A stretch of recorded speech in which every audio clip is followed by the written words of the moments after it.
نسبح، نفضل نصلي على النبي، نفضل نستغفر ربنا سبحانه وتعالى. طول ما أنتِ قاعدة كده واقفة وبتعملي حاجات، كل دوّة بيتحسب لِك يعني فاهمة، حسنات كتيرة.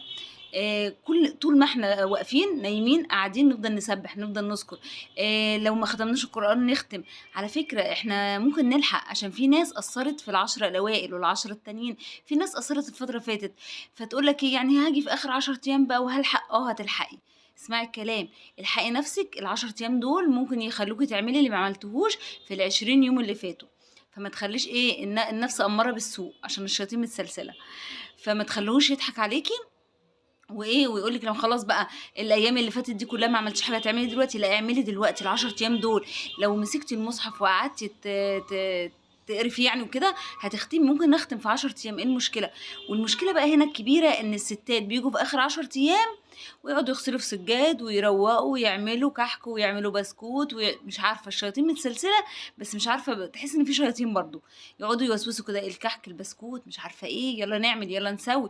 نضيّع طول الليل سهرانين على كحك وبسكوت، نضيّع طول النهار بنعمل أكل أو بنغسل سجاد أو ننزل نشتري هدوم للعيال.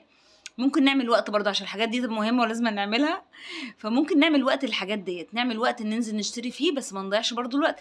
مثلًا عندي أكل النهارده، خلاص بالنهار كده أقوم عاجنة شوية الكحك اللي هاعملهم أو شوية المنين أو كده ونعمل بدري. ما تجوش كده في يوم 27. الناس بقى بتيجي يوم 27 بتبتدي إيه، يالّا نعجن بقى الكحك والبسكوت والحاجات دي. الشيطان بقى، الشيطان مش عارفة بتاع البني آدم نَفْسه. والله أنا باحب يعني ليكم الثواب زيي بالضبط. عايزة الناس كلّها تستفاد بال10 أيام دول، عايزة الناس كلّها تغتنم ال10 أيام دول، عايزة كلّه ياخد ثواب، كلّنا نبقى طالعين من رمضان كسبانين. اوعي تطلعي من رمضان خسرانة.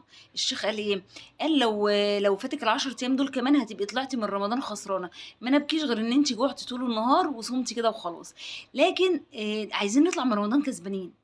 رمضان ده عامل كده زي إيه، يعني زي الغنيمة كده اللي بتيجي، اللي يلحق ياخد منها يلحق، أو حتّة التورتة كده اللي يلحق ياخد حتّة كبيرة ياخد، اللي يلحق ياخد حتّة صغيّرة ياخد. في ناس ما بتلحقش، فحاولي كده تاخدي حتّة من التورتة كبيرة. ليه؟ هتنفعِك بعد كده، هتنفعنا في الآخرة، هتنفعنا في حياتنا. الدعوات اللي هندعيها لولادنا وندعيها لنفسنا، الأمنيات اللي نفسنا فيها، عبادة ربنا سبحانه وتعالى، أبقى طالعة كده فرحانة، أبقى باعيد بقى وأنا فرحانة. باعيد بقى وأنا كسبانة. أنا كسبت يا جماعة، أنا إن شاء الله في رمضان ختمت المصحف، استغفرت كتير، صلّيت طبعًا ما سِبتش الصلاة. عملت كل حاجة، كل حاجة تقرّبني من ربنا على قد ما قدرت عملتها.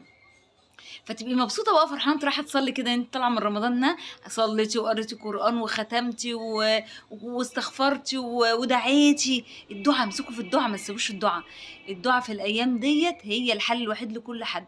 عندِك حد عيان، عندِك حد مريض ونِفسِك يخف، يعني كده كل حاجة في حياتنا اللي هي الحياة اليومية. عندنا دين، عندنا مشكلة، عندنا بلاء، ابتلاء ربنا مبتلينا بيه، عايزين نتجوّز، عايزين نشتغل، عايزين كل حاجة في الحياة. هي ال10 أيام دول ادعي.